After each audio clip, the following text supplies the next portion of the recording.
Okay, this is Handy HotNESS Lisa Steptoe reporting to you from our installing a ceiling fan project. Our first attempt was to take down the old ceiling fan and salvage it by spray painting it a new color. It was a brass color, and then we went with this new kind of, I don't know, bronzy color. This is one of the housings. Here's the little spoke. So they were a bright, shiny brass. And then we spray painted them this kind of, I don't know what it's called. Some kind of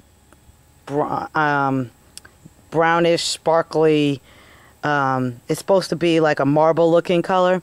Well, that didn't settle too well with Patty, so we bought a new ceiling fan. And we're about to install it. So this idea, while it was interesting at first, didn't turn out. And also the other factor was that it was going to take way too much time to reinstall and put this all back together and put it back on the ceiling. So we just bought a new ceiling fan. So we'll go back to the installation of the new ceiling fan. Okay? Okay. Okay, sports fans. The Handy HotNESS is back in Lowe's. And we are looking at ceiling fans because today's episode is installing a new ceiling fan. Okay, so we need a hugger because we only have 8-foot ceiling drops. That's correct.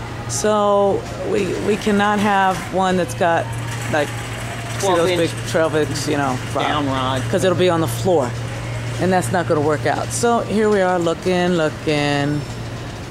What is your main primary concern? What do we style? What are we looking for?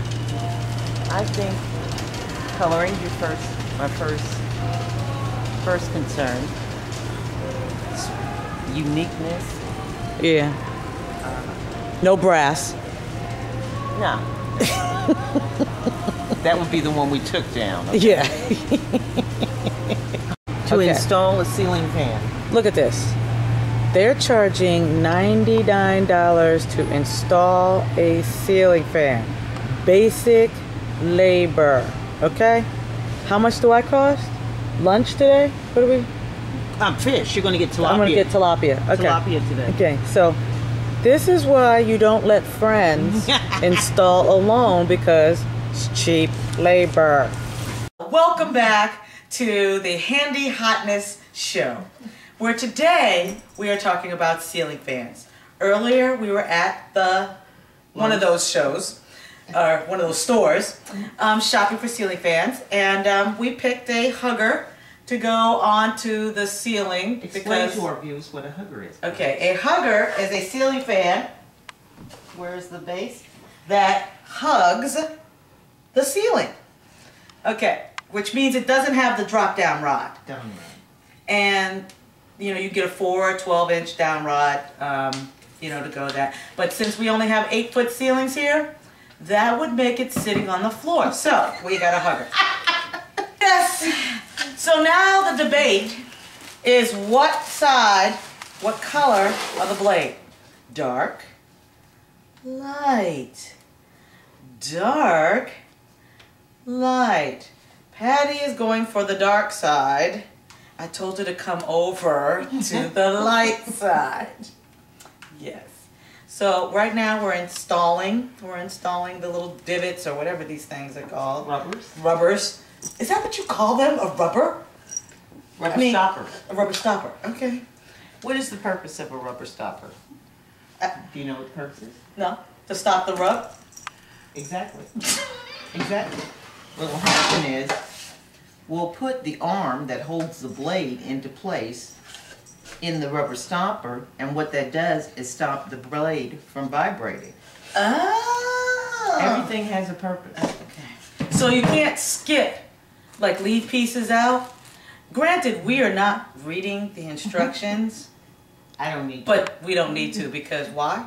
We are Handy HotNESS. We just know. Oh, show them where we're going. Okay, so we're going. Patty is now putting on the bracket that holds the ceiling fan to the ceiling. Please, sports fans, do not try this at home unless you turn what off first? The power. Because what, Patty, is unforgiving? Electricity is unforgiving. It will mess up that perm, girls. So, once again, I repeat, do not be up here playing with metal and wire and electricity without turning it off first.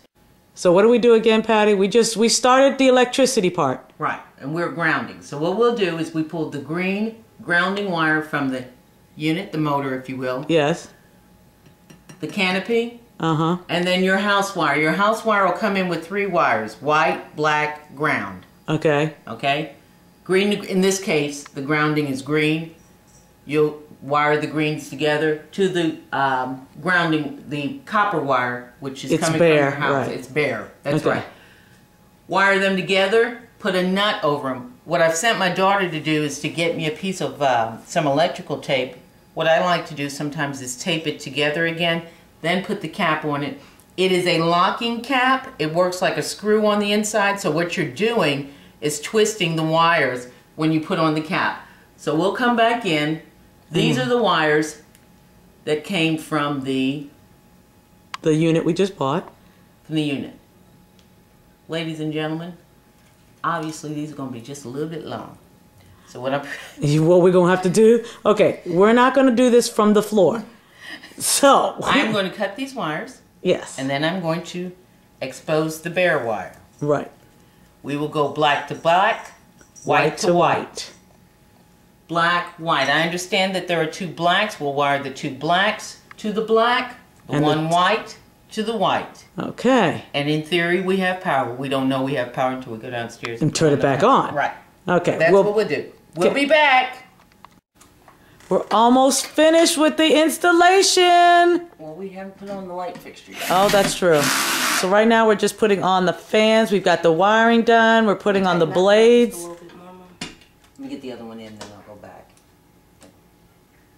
Almost done. Next, lighting.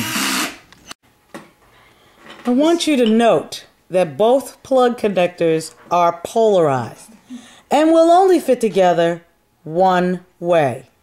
Make sure the connectors are properly aligned, which they're not doing, before connecting them. Incorrect connection could cause improper operation and what? Damage the product. We seem to be caught at a small technical difficulty here as we try to line up the upper assembly with the lower assembly and secure it with another screw. Housing screw. Yeah. Well, if we got one more housing screw, okay. And we have fan. It's working.